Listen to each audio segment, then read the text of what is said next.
हाँ स्टूडेंट, अब हम लोग एनालिसिस करते हैं कि फंक्शन अगर ऑड है तो फूरियर कोफिशिएंट में किसकी वैल्यू डिटरमाइन करने की जरूरत है और किसकी वैल्यू आप कह सकते हैं जीरो है।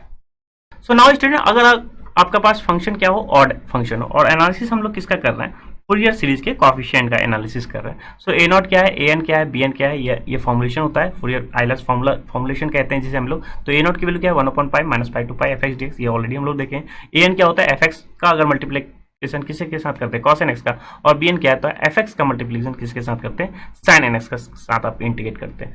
तो नाउ अब यहाँ पे जिस तरह से इवन फंक्शन को हम एनालिसिस कर रहे हैं, यहाँ पे भी हम लोग ऑड फंक्शन को एनालिसिस करें। सो अब डेफिनेट इंटीग्रल का रूल क्या है, ये भी हम लोग जानते हैं कि क्या हो जाता है,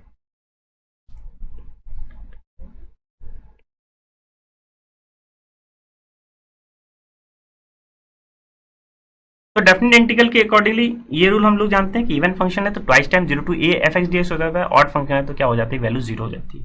नाउ आपके पास जो फंक्शन है वो क्या है, ऑड फंक्शन है।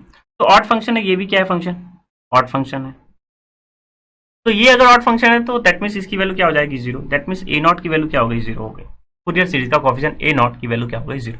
नाउ अब हमारे पास जो पर्टिकुलर फंक्शन है ऑड फंक्शन है, तो ये हम ए एन को एनालिसिस कर रहे हैं।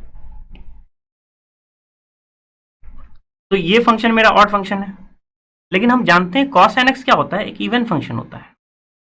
cos nx क्या होता है, इवन फंक्शन होता है। तो ओवरऑल एक ऑड फंक्शन और मल्टीप्लीकेशन इवन फंक्शन क्या हो जाता है, एक ऑड फंक्शन होता है।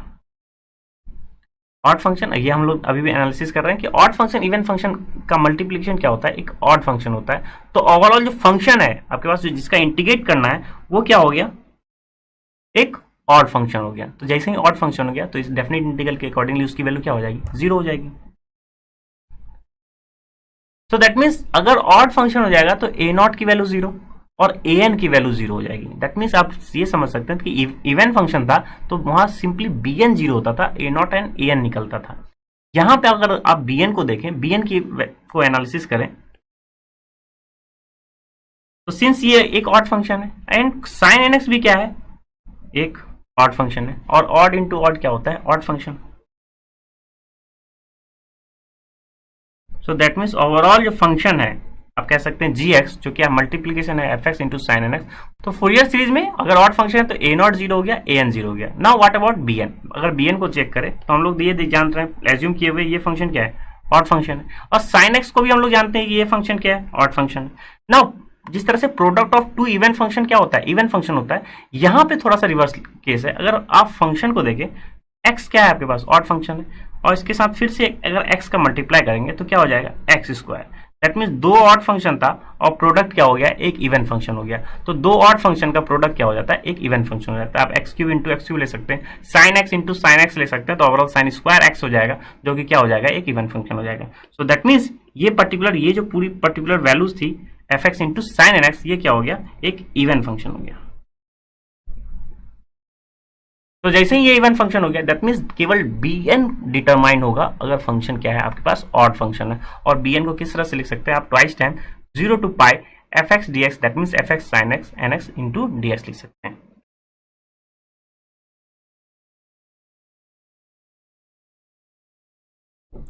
तो आई होप स्टूडेंट आपको ऑड फंक्शन समझ में आ गया होगा, उसकी एनालिसिस समझ में आ गई होगी, और एक पैटर्न आप जो है आप अपने नोट्स में लिख रहे होंगे कि अगर इवन फंक्शन है तो हम क्या होता है, ए नॉट निकलता है, ए एन निकलता है ट्वाइस टाइम करके, बी एन वहाँ क्या हो जाता है, जीरो होता है। एक चार्ट बना सकते हैं और इस तरह क्या लिखेंगे, अगर ऑड फंक्शन है तो ए नॉट ए एन जीरो होता है और सिंपली हम बी एन ही डिटरमाइन होता है।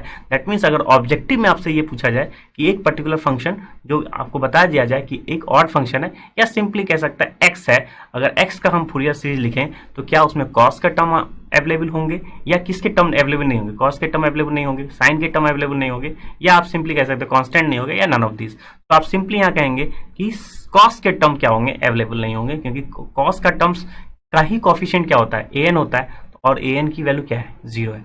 तो आई होप बहुत सारे तरीके से इस टाइप के क्वेश्चन को जो है पूछा जा सकता है, लेकिन आपका अगर बेसिक क्लियर है तो सारे क्वेश्चन आप इजीली हैंडल कर सकते हैं। सो यहाँ पे अगर एक हम एग्जांपल लें जिसको आप सिंपली आप अपने लिए उसको सॉल्व कर सकते हैं, क्योंकि हम अगर एफ एक्स क्या ले, अगर आपके लिए यहाँ पे इस पर्टिकुलर ऑड फंक्शन के करस्पॉन्डिंग अगर एग्जाम्पल हम की बात करें, सो अगर यही क्वेश्चन आपसे पूछा जाए कि इसका फूरियर सीरीज लिखें f f equals to x और लिमिट क्या है आपके पास या इंटरवल क्या है आपके पास माइनस पाई टू पाई, तो आई होप आप ये समझ चुके होंगे कि इस पर्टिकुलर फंक्शन के लिए, क्योंकि आपके पास फंक्शन क्या है, ऑड फंक्शन है, तो ऑड फंक्शन के लिए ए नॉट की वैल्यू क्या हो गई 0 एंड ए एन की वैल्यू क्या हो गई 0 और बी एन की वैल्यू आप डिटरमाइन कर सकते हैं। सो आई होप आपको अगर फंक्शन ऑड फंक्शन इवन, तो कितनी एक हम लोग ने अच्छी एनालिसिस कर ली कि जो है अगर फंक्शन ऑड हो जाता है तो ए नॉट और ए एन की वैल्यू क्या हो जाती है 0 और बी एन की वैल्यू ही केवल निकालते हैं। दैट मीन्स अगर पहले आप सबसे पहले स्टार्टिंग विथ आप सबसे पहले फंक्शन को चेक करेंगे कि इवन है या ऑड है, अदरवाइज